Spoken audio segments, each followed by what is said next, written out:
Hello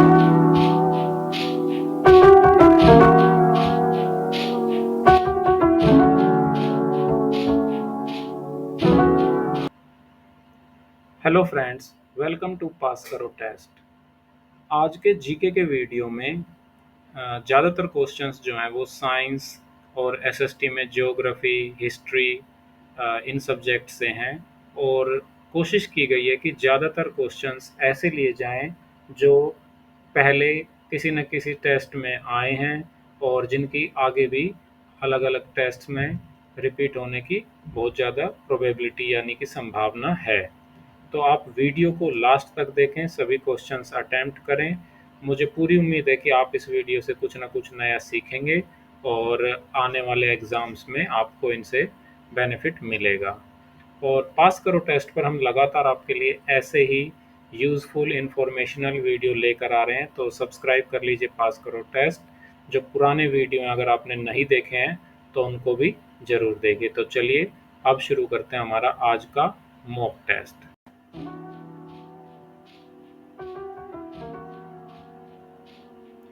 general knowledge quiz. और आप देख रहे होंगे कि जो क्वेश्चंस हैं और ऑप्शंस हैं वो हिंदी मीडियम इंग्लिश मीडियम दोनों में है, ताकि ज़्यादा से ज़्यादा लोग इनसे बेनिफिट ले सकें। तो चलिए हमारा पहला प्रश्न है, हीट इज जनरेटेड इन, ऊष्मा उत्पन्न होती है ऊष्मा क्षेपी क्रिया में, ऊष्मा शोषी क्रिया में, मंद क्रिया में, तीव्र क्रिया में। ये रहे इनके इंग्लिश ऑप्शन। एक्सोथर्मिक रिएक्शन में, एंडोथर्मिक में, स्लो रिएक्शन में, फास्ट रिएक्शन में। तो आपने तो अपना ऑप्शन चूज कर भी लिया होगा। इसका जो सही ऑप्शन है वो है ए, ऊष्माक्षेपी क्रिया में यानी एक्सोथर्मिक में। जैसा कि इसके नाम से भी क्लियर हो जाता है, थर्मिक मतलब हीट और एक्सो जिसमें बाहर निकलती है। एंडोथर्मिक यानी कि जिसमें हीट हमें देनी होती है, रिएक्शन को स्टार्ट करने के लिए हीट करना पड़ता है। इसी तरह के जो वर्ड्स हैं इंग्लिश में, एंडोक्राइन ग्लैंड्स यानी कि जो अंदर जो ग्लैंड्स होती हैं, ग्रंथियां होती हैं, वो एंडोक्राइन ग्लैंड्स होती हैं। अब अगला क्वेश्चन है टू, दूध से दही बनना कौन सा परिवर्तन है? Curdling of milk is what type of change? Physical change, exothermic change, chemical change, slow change. तो दूध से दही बनना जो है वो एक रासायनिक परिवर्तन यानी कि केमिकल चेंज है। इसमें दूध से दही बनता है तो दूध की और दही की जो प्रॉपर्टीज हैं वो बहुत ज़्यादा चेंज हो जाती हैं। ये एक केमिकल चेंज है। लोह धातु पर जिंक की परत चढ़ाने की क्रिया को कहा जाता है? The process of coating iron with a layer of zinc is called galvanisation, vulcanisation, galvanisation, corrosion. तो इसका जो सही आंसर है, वैसे तो इसमें ये गैल्वेनाइजेशन दो बार दिया गया है, जस्तीकरण और गैल्वेनीकरण दोनों में। तो दोनों ही ऑप्शन इसमें क्वेश्चन में हो सकते हैं।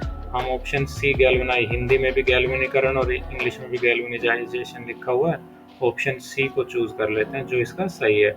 आयरन को कोरोजन से बचाने के लिए उस पर जिंक की परत चढ़ा दी जाती है ताकि वो लंबे समय तक उस पर कोरोजन ना हो, और दूसरे कारणों से भी कर दिया जाता है। नेक्स्ट क्वेश्चन, कौन सी गैस चूने के जल को दूधिया कर देती है? Which gas turns lime water milky? A nitrogen, B chlorine, C argon, D carbon dioxide. और घर में जब वाइट वॉश कराते हैं तो पहले इसका काफ़ी यूज़ होता था।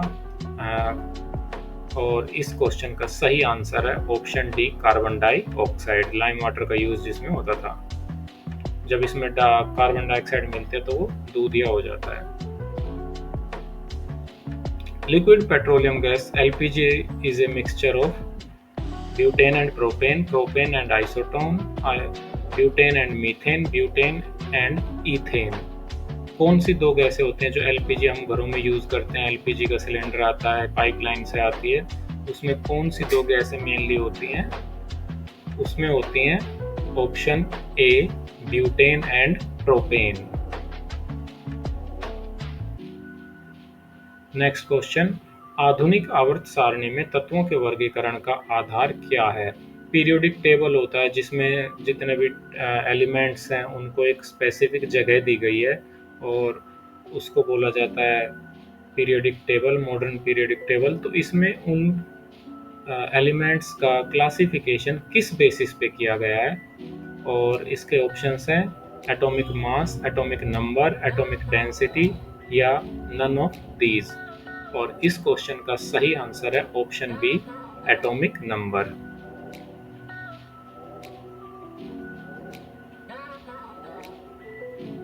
कौन सी गैस दलदल और धान के खेत में पाई जाती है? Which gas is found in swamps and paddy fields? इनमें से कौन सी गैस है वो? Methane, propane, carbon dioxide, nitrogen oxide. और इस क्वेश्चन का आंसर है ऑप्शन ए, मीथेन। मीथेन गैस मिलती है। किस ग्रंथि को मास्टर ग्रंथि कहा जाता है? Which gland is called the master gland? A thyroid, B parathyroid, C pituitary, D adrenal. और इस क्वेश्चन का सही आंसर है ऑप्शन सी, पिट्यूटरी ग्लैंड। इसको हिंदी में पीयूष ग्रंथि भी कहते हैं। निम्नलिखित में से कौन सा रोग विषाणु से नहीं होता? Which of the following disease is not caused by virus? A चेचक, B polio, C plague, D खसरा। Chickenpox, polio, plague and measles. और इस क्वेश्चन का सही आंसर है option C, plague. Plague bacteria से होता है, ये एक वायरस से होने वाली डिजीज नहीं है।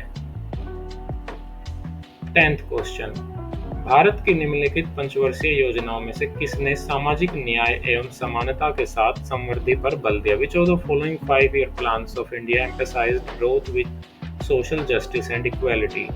9th, 8th, 7th या 6th?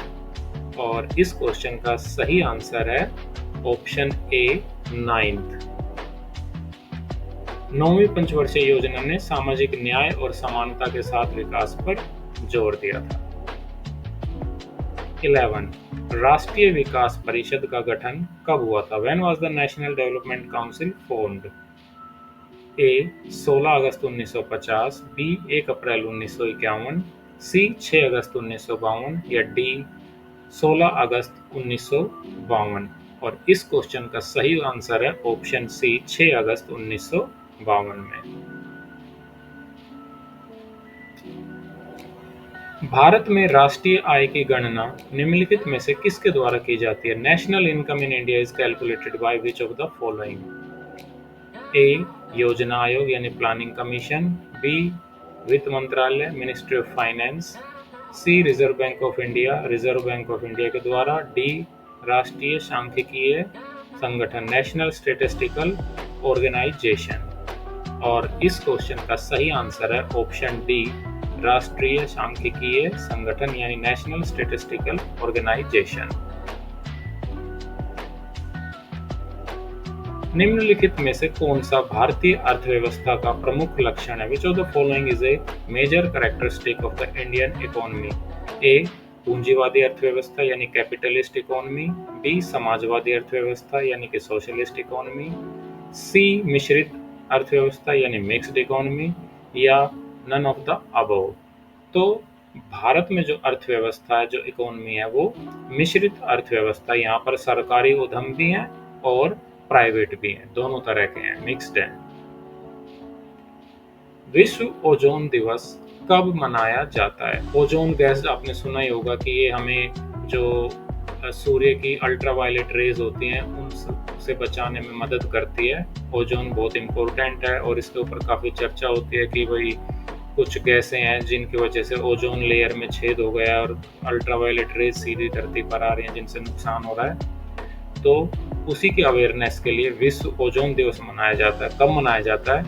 16 सितंबर को, 16 अक्टूबर को, 20 नवंबर को या 25 दिसंबर को। और इस क्वेश्चन का सही आंसर है ऑप्शन ए, 16 सितंबर को मनाया जाता है विश्व ओजोन दिवस। क्वेश्चन 15, मेघालय का पठार भाग है। The Meghalaya plateau is a part of Himalayan range, peninsular block, eastern Ghat mountains या सतपुरा रेंज। इनमें से किसका मेघालय का पठार भाग है? और इस क्वेश्चन का सही आंसर है मेघालय का पठार जो है प्रायद्वीपीय खंड का हिस्सा है, option B, peninsular block. Himalaya पर्वत श्रृंखला की किन दो श्रेणियों के बीच सिंधु नदी प्रवाहित होती है? The Indus river flows between which two ranges of the Himalayan mountain chain? Pir Panjal और जास्कर, धौलाधर और पीर पंजाल, लद्दाख और जास्कर, या फिर इनमें से कोई नहीं। और इस क्वेश्चन का सही आंसर है ऑप्शन सी, लद्दाख और जास्कर। इन दो श्रेणियों के बीच में बहती है सिंधु। क्वेश्चन 17, जब द्रवित मैग्मा ठंडा होकर ठोस हो जाता है तब इस प्रकार के बने शैल को क्या कहा जाता है? इंग्लिश में पढ़ते हैं, when molten magma cools and solidifies, what is the rock formed called? कौन सी रॉक बनती है जो मोल्टन मैग्मा ठंडा होकर सॉलिड बन जाता है? Igneous rock, sedimentary rock, metamorphic rock या मेटामॉर्फिक रॉक? फिर से वही ऑप्शन है, हिंदी में अलग अलग है। रूपांतरित शैल, कायांतरित शैल, अवसादी शैल या आग्नेय शैल? और इस क्वेश्चन का सही आंसर है ऑप्शन ए, इग्नियस रॉक यानी आग्नेय शैल बनते हैं जब मैग्मा ठंडी होकर सॉलिड बन जाती है। भौगोलिक क्षेत्र की दृष्टि से जापान का सबसे बड़ा द्वीप कौन सा है? जापान एक द्वीपों का देश है, तो उनमें से सबसे बड़ा द्वीप कौन सा है? Which is the largest island of Japan in terms of geographical area? A. Hokkaido, B. Shikoku, C. Honshu या D. Kyushu? और इस क्वेश्चन का सही आंसर है ऑप्शन सी, होन्शु। क्वेश्चन 19, भूमध्य रेखा से उत्तर या दक्षिण किसी दिए गए स्थान की कोणीय दूरी क्या कहलाती है? What is the angular distance of a given place north or south of the equator called? A. Prime meridian यानी प्रधान देशांतर, B. लॉन्गिट्यूड देशांतर, C. लैटिट्यूड अक्षांश या D. इनमें से कोई नहीं। और इस क्वेश्चन का आंसर है ऑप्शन सी, अक्षांश यानी कि लैटिट्यूड। जो ग्लोब में हॉरिजेंटल जो लाइंस होती हैं वो लैटिट्यूड होती हैं और जो वर्टिकल होती हैं वो लॉन्गिट्यूड होती हैं। क्वेश्चन 20, निम्नलिखित में से कौन सी नदी यमुना नदी की सहायक नदी नहीं है? Which of the following rivers is not a tributary of the Yamuna river? A. Cane, B. Betwa, C. Chambal और D. रामगंगा? और इस क्वेश्चन का सही आंसर है ऑप्शन डी, रामगंगा। रामगंगा यमुना नदी की सहायक नदी नहीं है। 21, ऑस्ट्रेलिया के घास स्थल को दिया गया भौगोलिक नाम है। जो ऑस्ट्रेलिया में घास के मैदान है, the geographical name given to the grasslands of Australia is A. Downs, B. Velds, C. Savanna, D. Prairie? और इस क्वेश्चन का सही आंसर है ऑप्शन ए, डाउन्स। ऑस्ट्रेलिया को डाउन अंडर भी बोला जाता है, तो डाउन्स जो है वो ऑस्ट्रेलिया के ग्रासलैंड्स हैं। 22, राष्ट्रीय आपातकाल के लागू होने की अवधि में लोकसभा का कार्यकाल एक समय में कितनी अवधि के लिए बढ़ाया जा सकता है? काफी इंटरेस्टिंग क्वेश्चन है ये, कि जब देश में इमरजेंसी लग जाती है तो वैसे तो लोकसभा का कार्यकाल 5 साल का होता है, तो क्या इसको बढ़ाया भी जा सकता है? बढ़ाया जा सकता है, तो एक बार में कितना बढ़ाया जा सकता है? During the period of national emergency, the term of Lok Sabha can be extended by how much time at a time? एक बार में कितना बढ़ाया जा सकता है? A. 6 month, B. 1 year, C. 2 years, D. जितनी अवधि के लिए भी आवश्यक हो, for as long as necessary? तो इस क्वेश्चन का क्या आंसर होगा? इसका आंसर है ऑप्शन बी, 1 वर्ष। एक बार में 1 वर्ष के लिए बढ़ाया जा सकता है। निम्नलिखित में से किस राज्य में विधायिका का दूसरा सदन नहीं है? Which of the following states does not have a second chamber of the legislature? विधायिका के 2 सदन किसी किसी राज्य में है, जिनमें विधानसभा भी है और विधान परिषद भी है। तो इनमें से किस राज्य में एक ही सदन है, यानी विधानसभा ही होगा, विधान परिषद नहीं होगा? ए. उत्तर प्रदेश, ए. तमिलनाडु, बी. उत्तर प्रदेश, सी. बिहार और डी. महाराष्ट्र? तो इस प्रश्न का सही उत्तर है ऑप्शन ए, तमिलनाडु। तमिलनाडु में विधान परिषद नहीं है, वहाँ पर एक ही सदन है, विधानसभा। पहले होता था तमिलनाडु में भी विधान परिषद, लेकिन इसको बाद में समाप्त कर दिया गया। 24 मंत्री परिषद का तात्पर्य है। The term council of ministers refers to a cabinet स्तर के मंत्री, बी राज्य मंत्री, सी उपमंत्री, डी कैबिनेट राज्य एवं उपमंत्री सभी प्रकार के।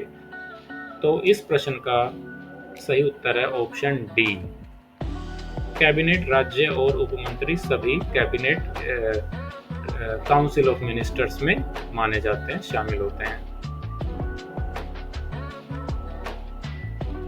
अगला प्रश्न, निम्नलिखित में कौन सी शक्ति राष्ट्रपति को प्राप्त नहीं है? Which of the following powers is not vested in the president? A संसद के दोनों सदनों के सत्रों का आह्वान, संसद के सत्र का सत्रावसान, संसद का स्थगन, लोकसभा का विघटन।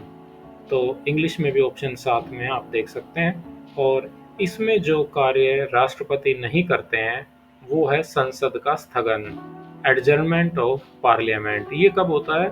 कई बार जब किन्हीं वजह से संसद में बहुत ज़्यादा बहस चल रही हो, संसद की कार्रवाई ठीक से नहीं हो पा रही हो, और उस समय पर जो लोकसभा के अध्यक्ष होते हैं, जैसे वर्तमान में हमारे लोकसभा के अध्यक्ष हैं श्री ओम बिरला जी, तो वो क्या करते हैं कि कुछ समय के लिए पार्लियामेंट को एडजर्न कर देते हैं, स्थगन कर देते हैं, फिर उसके बाद दोबारा बुलाया जाता है जब मामला शांत हो जाता है। तो ये वाला काम जो लोकसभा में हमारे अध्यक्ष होते हैं वो ही करते हैं, राष्ट्रपति ये काम नहीं करते हैं। अगला प्रश्न है, भारत के संविधान के अनुसार निम्नलिखित में से कौन सा देश के शासन के लिए आधारभूत है? According to the Constitution of India, which of the following is fundamental to the governance of the country? Fundamental rights, fundamental duties, directive principles of state policy. तीन ही ऑप्शन है यहाँ पर। चलो तीन में से ही देख लेते हैं, हमारे लिए थोड़ा सा काम आसान हो गया, तुक्के मारने होंगे तो अब तीन ही है। तो सही आंसर जो है इसका वो है ऑप्शन सी, राज्य के नीति के निदेशक तत्व, directive principles of state policy, ये इसका सही आंसर है। ग्रेट हिमालयन नेशनल पार्क किस राज्य में है? ए उत्तराखंड, बी जम्मू कश्मीर, सी लद्दाख, डी हिमाचल प्रदेश। तो ये जो ग्रेट हिमालयन नेशनल पार्क है ये कुल्लू के पास है और हिमाचल प्रदेश में है। ऑप्शन डी इसका सही उत्तर है। सत्यमंगलम टाइगर रिजर्व किस राज्य में स्थित है? In which state is the Sathyamangalam tiger reserve located? A Tamil Nadu, B Karnataka, C Telangana, D Andhra Pradesh. और इस क्वेश्चन का सही आंसर है option A Tamil Nadu. Bhopal gas त्रासदी के लिए कौन सी गैस जिम्मेदार थी? ये एक बहुत ही दुखद घटना थी उस समय की और काफी सारे लोग इसमें मारे गए थे, बीमार हो गए थे। Which gas was responsible for the Bhopal gas tragedy? A methyl isocyanate, B trichlorobenzene, C trinitrotoluene, या डी उपयुक्त में से कोई नहीं। और इसका सही आंसर है मिथाइल आइसोसाइनेट, ऑप्शन ए। ये मिथाइल आइसोसाइनेट जो एक प्लांट में से, यूनियन कार्बाइड के प्लांट में से लीक हो गई थी, जिसकी वजह से बहुत सारे लोग मारे गए थे। क्वेश्चन 30, मिनामाता कन्वेंशन का संबंध किस धातु से है? The Minamata convention is related to which metal? A पारा यानी mercury, B benzene, C arsenic, या डी आयरन लोहा। और इस क्वेश्चन का सही आंसर है ऑप्शन ए पारा, मरकरी। मरकरी को एक मेटल है जो कि आपको पता होगा थर्मामीटर वगैरह में यूज़ होती है। ये ऐसी मेटल है जो रूम टेम्परेचर पे लिक्विड स्टेट में मिलती है और कई बार इसका इस्तेमाल पॉइजनिंग के लिए, जहर देने के लिए भी किया जाता है। तो ये थे हमारे आज के 30 क्वेश्चन और मुझे उम्मीद है कि आपने इनका अच्छे से सभी का अपने ऑप्शंस नोट किए होंगे और अपना आपने स्कोर टैली कर लिया होगा। तो पास करो टेस्ट के वीडियो देखते रहिए, अपनी नॉलेज बढ़ाते रहिए। आपका कोई सुझाव है तो कमेंट बॉक्स में लिखिए और सब्सक्राइब कर लीजिए पास करो टेस्ट।